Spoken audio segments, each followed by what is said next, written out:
மாண்புமிகு முதலமைச்சர் விஜய் அவர்களுக்கு என்னுடைய உளப்பூர்வமான வாழ்த்துகள், பாராட்டுகள்.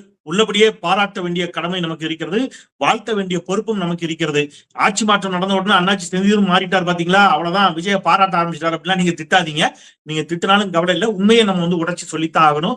பாராட்ட வேண்டிய விடயங்களை பாராட்டுவதும் நம்முடைய கடமை தான். விமர்சிப்பதற்கு எந்த அளவிற்கு நமக்கு உரிமை இருக்கிறதோ அதே அளவிற்கு நல்லது செய்கின்ற பொழுது ஒரு அரசு என்ன செய்ய வேண்டிய கடமை நமக்கு இருக்குது, பாராட்ட வேண்டிய கடமை இருக்கிறது.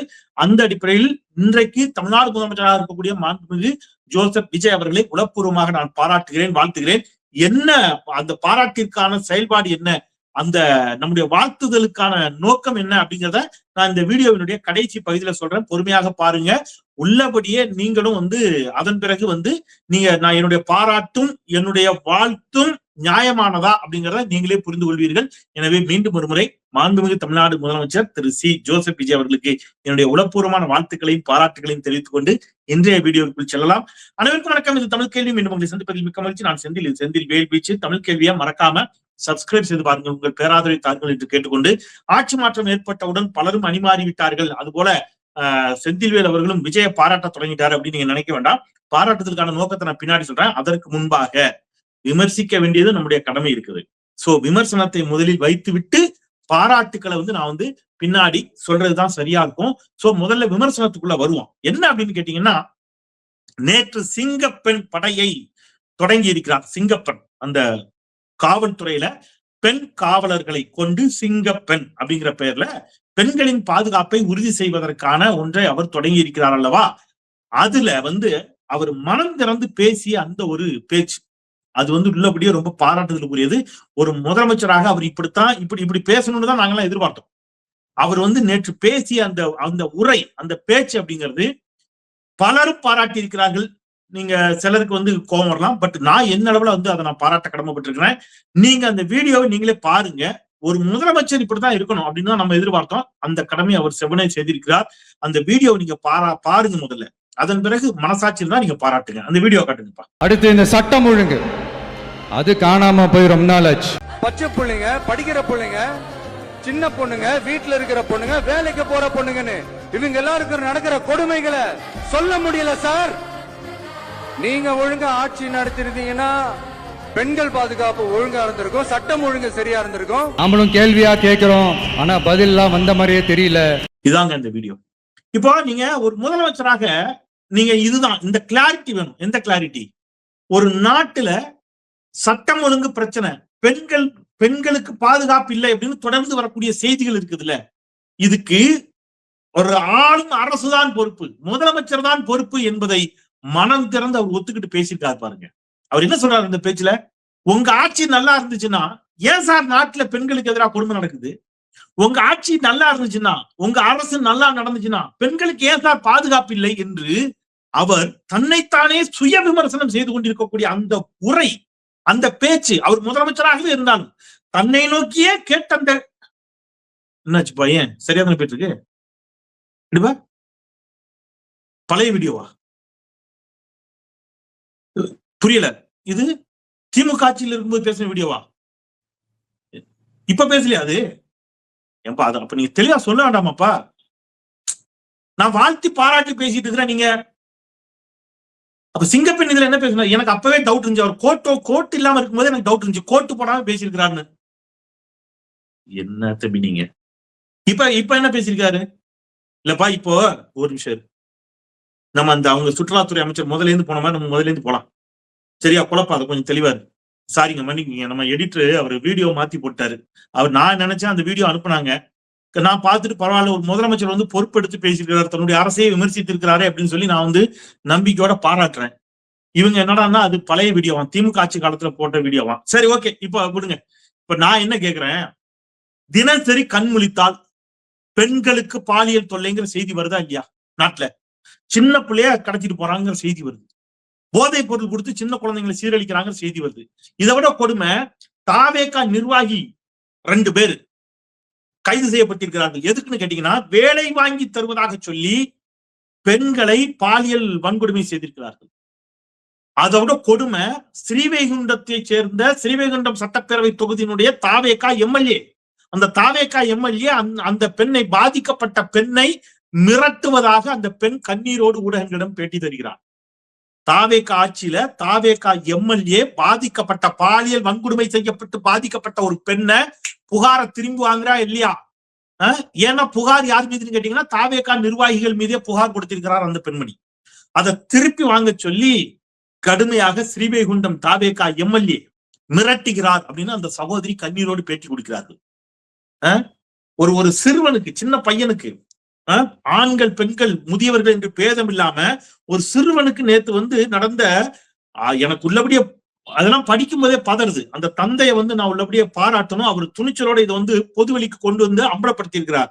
மரியாதைக்குரிய ஐயா முரளி மனோகர் அவர் எழுதியிருக்கிறார் ட்விட்டர்ல, வாழ்நாளின் முதன்முறையாக நேற்று இரவு 8:20 மணிக்கு எனக்கு காவல் உதவி தேவைப்பட்டது. அசம்பாவிதங்கள் இன்றி நானும் என் மகனும் அங்கிருந்து மீண்டது பேரருள்தான். மற்றபடி நாட்டில் சட்டம் ஒழுங்கு காவல்துறை என எதுவும் இல்லை அப்படின்னு சொல்லி போட்டிருக்காரு. என்ன சொல்றாரு அவர்? அவரும் அவருடைய 8 வயது மகன் 2 பேரும் என்ன பண்ணிருக்காங்க, ஒரு இடத்துல வாக்கிங் போறாங்க. என் 8 வயது மகனை யாரோ இருவர் உடல் ரீதியாக துன்புறுத்த சற்று தள்ளி நடைப்பயிற்சியில் இருந்த நான் ஓடி போய் தடுத்து கேட்டேன். மின் விளக்குகளும் கண்காணிப்பு கேமராக்களும் வேண்டாம் என்றே பழுதாக்கப்பட்ட ஒரு இருள் சூழ்ந்த விளையாட்டு திடல் அது. ஆள் அரவம் பெரிதாக இல்லை. உடன் எங்களை ஒரு 10-12 கஞ்சா வாசிகள் சூழ்ந்து கொண்டார்கள். கஞ்சா வாசிகள்னா நீங்க ஏதோ 30-40 வயசு நினைக்காங்க, எல்லாம் 15 முதல் 20 வயது வரை உள்ள சிறுவர்கள், 10 பருவத்தினர் எல்லாம் கஞ்சா போதையில நிக்கிறானா அந்த ஐயா குறிப்பிடுறாரு. அனைவருக்கும் பதற்றத்துடன் நான் என் மகனின் தோலை தொட எல்லாம் சுத்தி நிக்கான். 15-20 பேர் நிக்கிறான், எல்லாம் கஞ்சா போதை. 8 வயசு சின்ன பையன். அவர் தகப்பனுக்கு எப்படி இருக்கும் பாருங்க, எவ்வளவு பதறம் பாருங்க அந்த ஸ்பாட்ல. நீங்க கொஞ்சம் யோசிச்சு பாருங்களேன், எவ்வளவு பதட்டம் ஆயிருவீங்க நீங்க. அவர் பையன் உடல்ல தொடராராம், பயப்படாதேன்னு சொல்றதுக்கு. பையன் தோலை தொட அவன் உடல் அச்சத்தில் அதிர்ந்து கொண்டிருந்தது.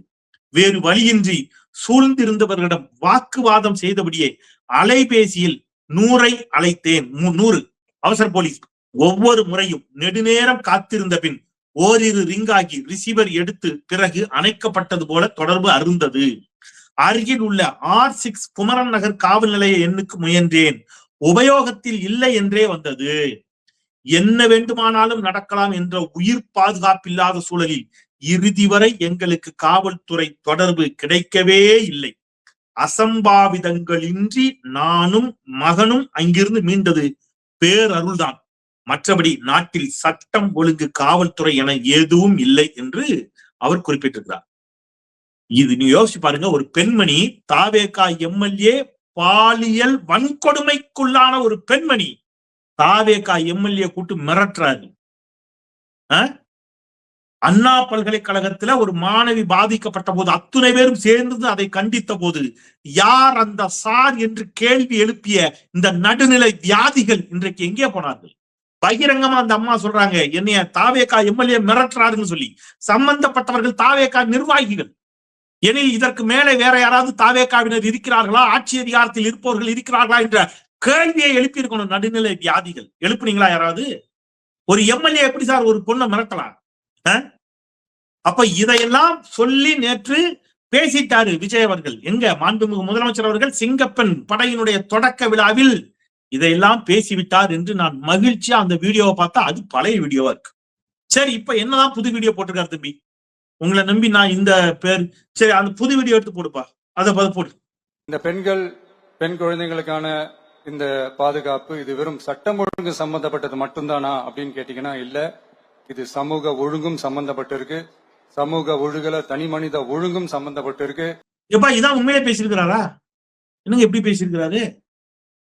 இப்போ திமுக ஆட்சி காலத்துல இருக்கும்போது கோட்டு போடாம சட்டம் மட்டும் போட்டு என்ன பேசினாரு? சட்டை மட்டும் போட்ட போது சட்டம் ஒழுங்கிற்கு யார் பொறுப்பு? ஆளும் அரசு பொறுப்பு, திமுக அரசு.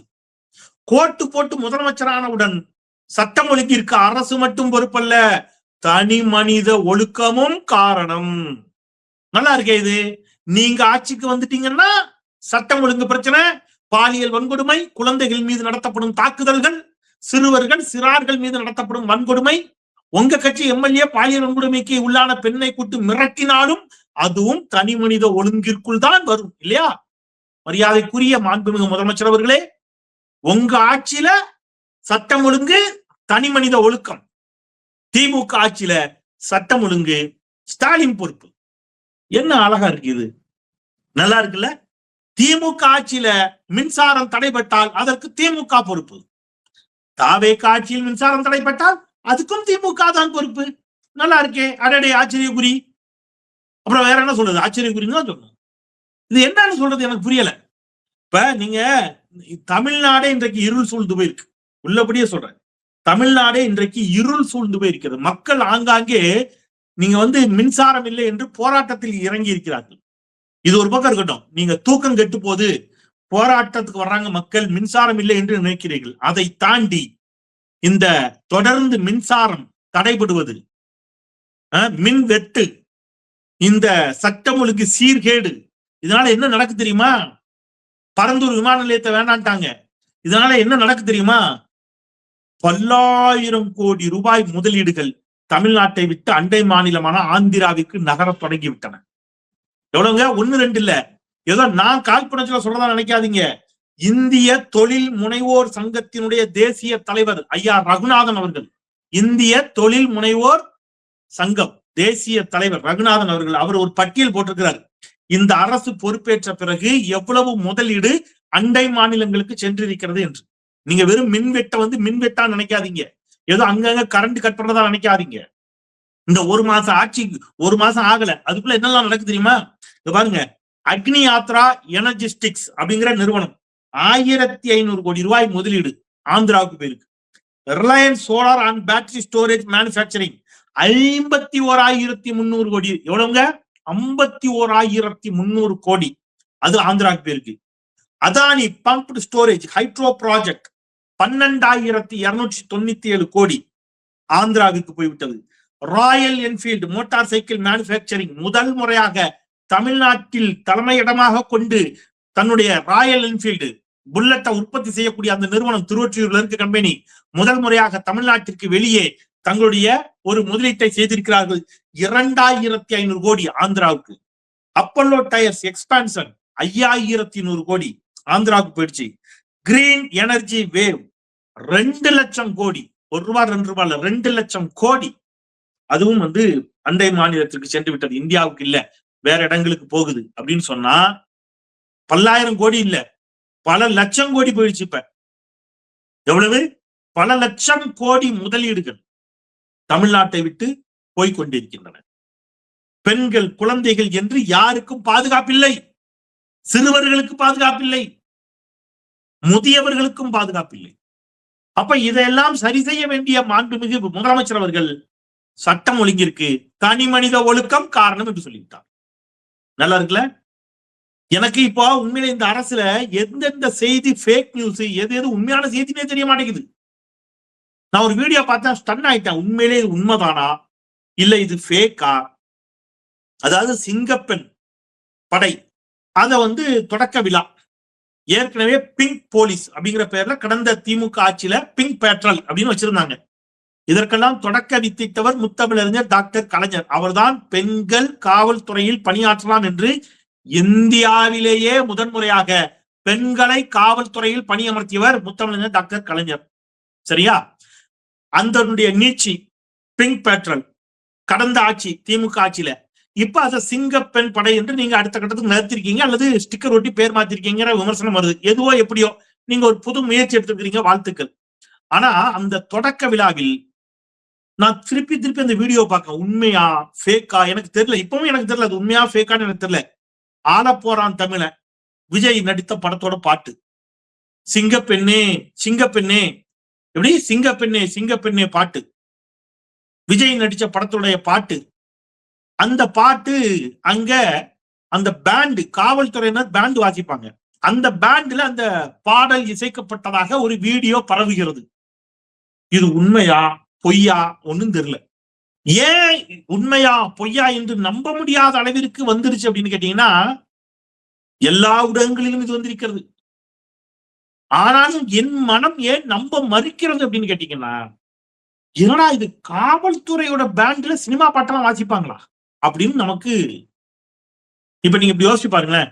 ஒருவேளை இப்ப திமுக ஆட்சி இருக்குது, ஒரு நிகழ்ச்சி தொடக்க விழா, காவல்துறை பேண்ட்ல உதய சூரியனின் பார்வையிலே உலகம் விழித்து கொண்ட வேளையிலே நல்லவர் எல்லாம் நலம் பெறுவார் என்ற நம்பிக்கை பிறக்கிறது.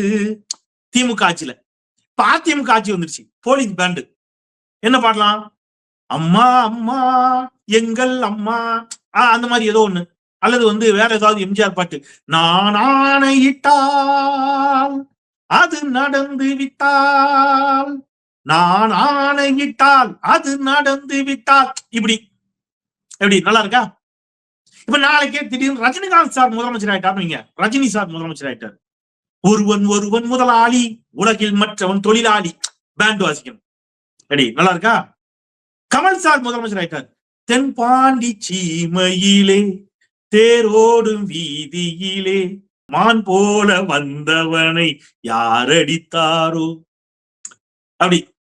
இப்ப அஜித் சார் முதலமைச்சரான என்ன பாட்டு போடுவீங்க தெரியல, பத்தி குச்சி பத்தி, அந்த மாதிரியா? என்னங்க? அப்ப இது உண்மையாக இருந்தால் இது கண்டிக்கத்தக்கது, இது ஏற்புடையதல்ல. அதான் நான் சொல்றேன், ஏற்புடையதல்ல. எல்லா திரைப்பிரபலங்களும் சினிமா நடிகர்களும் பெண்களை போற்றி பாராட்டக்கூடிய பாடல்கள் எல்லா படங்களிலும் வந்திருக்கு. கண்ணின் மணியே கண்ணின் மணியே போராட்டமா, இந்த மாதிரி பெண்களை பாராட்டி நிறைய பாட்டு வந்திருக்கு. எல்லா பாட்டையும் இப்படி வாசிக்க ஆரம்பிச்சா என்ன? அப்போ இது முறையானதா அப்படிங்கிற கேள்வி எல்லாம் இங்க எழுகிறது. இங்க என்ன நடந்துட்டு இருக்கு? நாட்டுல பல லட்சம் கோடி முதலீடுகள் வெளிநாடுகளுக்கு சென்று கொண்டிருக்கின்றன, வெளி மாநிலங்களுக்கு சென்று கொண்டிருக்கின்றன. சட்டம் ஒழுங்கு சந்தி சிரித்து நிற்கிறது. நாடு முழுவதும் போதை பொருட்கள் ஊடுருவி பரவி கிடக்கிறது. டாஸ்மாக் 700 டாஸ்மாக் மூடியதாக அரசு சொல்லுகிறது. தனியார் டாஸ்மாக்குகளில் கூட்டம் கட்டுக்கடங்காமல் திரளுகிறது. தனியார் டாஸ்மாக்குகள் லாபம் பெறுவதற்காகவே சில விடயங்கள் நடைபெற்றனவா என்ற சந்தேகங்களை சமூக வலைதளங்களில் பலரும் எழுப்புகிறார். இப்ப இதை செப்பனிட வேண்டிய, சரி செய்ய வேண்டிய ஒரு அரசு. இன்னைக்கு என்ன நடக்குது? மக்கள் சிந்திக்கணும். தொடர்ந்து மின்வெட்டு, இவ்வளவு சட்டம் ஒழுங்கு சீர்கேடு, சிக்கல். இப்ப எல்லாம் உடனே கேட்காதீங்க அப்படின்னா, சார் உடனே கேட்கல, நீங்க சொன்னீங்க சார் நான் ஆட்சிக்கு வந்து அடுத்த நிமிடம் அப்படின்னு நீங்க சொன்னீங்க. நீங்க அடுத்த நிமிடம்னு சொன்னதுனால இந்த கேள்வி எல்லாம் உங்களை நோக்கி வருகிறது. ஒன்று. இன்னொன்று, கடந்த ஆட்சியில் சட்டம் ஒழுங்கிற்கு ஆட்சியாளர்கள் தான் பொறுப்பு என்று நீங்கள் சொன்னீர்கள். அதனால் இந்த ஆட்சியில் உங்களை நோக்கி கேள்வி வைக்கப்படுகிறது. தனிப்பட்ட மோதல்களை, குடும்ப வன்முறையை, யாராவது ஒரு புருஷனோ பொண்டாட்டியோ பரஸ்பரம் சண்டை போட்டு பரஸ்பரம் தாக்கி கொண்டால் அந்த தாக்குதல்களையும் நீங்கள் அரசை நோக்கி கேள்வியாக வைத்தீர்கள் கடந்த ஆட்சி காலத்துல. அப்ப தனிப்பட்ட குடும்ப வன்முறைகளை, எங்கேயாவது டீ கடையில யாரையோ ஒருத்தன் அடிச்சா ஸ்டாலின் அரசே நீங்க கேட்டீங்க. இன்னைக்கு உங்க கட்சி எம்எல்ஏவின் மீது பாலியல் வன்கொடுமைக்கு உள்ளாக்கப்பட்ட ஒரு பெண் பகிரங்கமாக புகார் தருகிறார். என்ன நடவடிக்கை எடுத்தீங்க? எனக்கு இப்ப தாவேக்கா விட்டுருங்க. எனக்கு உள்ளபடி எனக்கு தாவேக்கா எந்த கட்சியா இருந்தாலும், திமுக இருக்கட்டும் அதிமுக இருக்கட்டும், அவங்க கட்சிக்காரங்க மேல குறை சொன்னீங்கன்னா அவங்க நினைச்சுவாங்க பதிலா சொல்ல போறாங்க. திமுக அதிமுக பாஜக காங்கிரஸ் தாவேக்கா இருக்கிற எல்லா கட்சியும் எடுத்துங்க. அவங்க கட்சிக்காரங்களை அவங்க சப்போர்ட் பண்ணுவாங்க. எனக்கு அது குழப்பமே இல்லை. தாவேக்கா கூட விட்டுருங்க. கடந்த ஆட்சி காலத்தில் கொந்தளித்த கொஞ்சம் பேரை நான் சோசியல் மீடியால தேடுறேன், காணுமே. எங்கயோ பங்கர் தோண்டி பதுக்கு குழி தோண்டி படுத்துட்டாங்கன்னு நினைக்கிறேன். ஒருத்தரை காணும். அதுல நான் பேர் சொல்ல விரும்புறேன். சிலர்லாம் இருக்கிறாரு, அப்பா அவர்லாம் கொந்தளிச்சாரு அப்படியே. இப்ப எங்க இருக்காருன்னு தெரியல. ஏதாவது வெளிநாடு போயிட்டாரா, லீவ்ல இருக்காரான்னு தெரியல. வேறு சில சகோதரிகள்லாம் இருக்காங்க, அட்டேங்கப்பா அடி பிச்சு எடுத்தாங்க போன ஆட்சியில. இப்ப இவ்வளவு பிரச்சனை நடக்குது.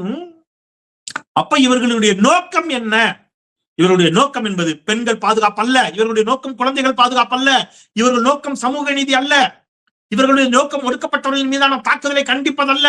இவர்களுடைய ஒற்றை நோக்கம் என்பது திமுக வெறுப்பு, திமுக எதிர்ப்பு, விஜய் ஆதரவு. அதுக்கு நீங்க இதெல்லாம் அப்படியே உங்க இதுக்கு நீங்க என்ன செஞ்சுக்கிட்டீங்க? அதான் உண்மை. இல்லைன்னா இப்பவும் கண்டிக்கணும்ல, ஏன் கண்டிக்கல? எனவே எல்லாம் இருக்குது.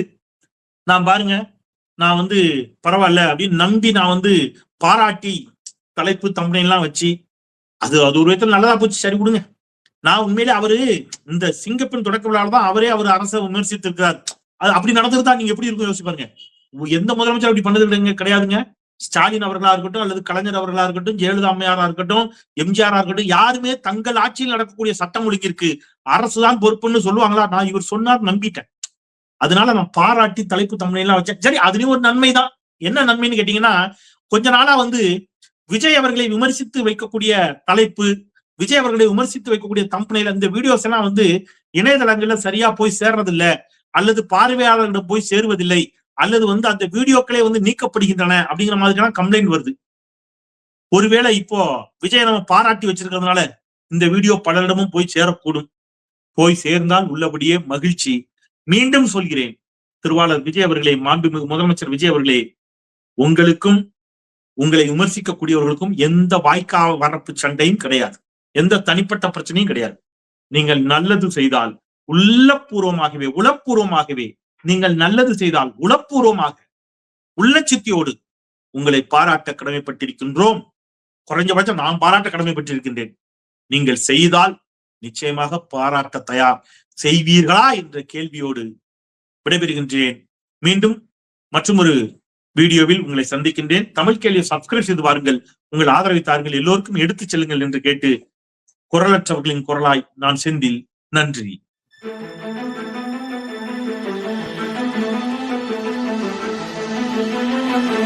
Thank you.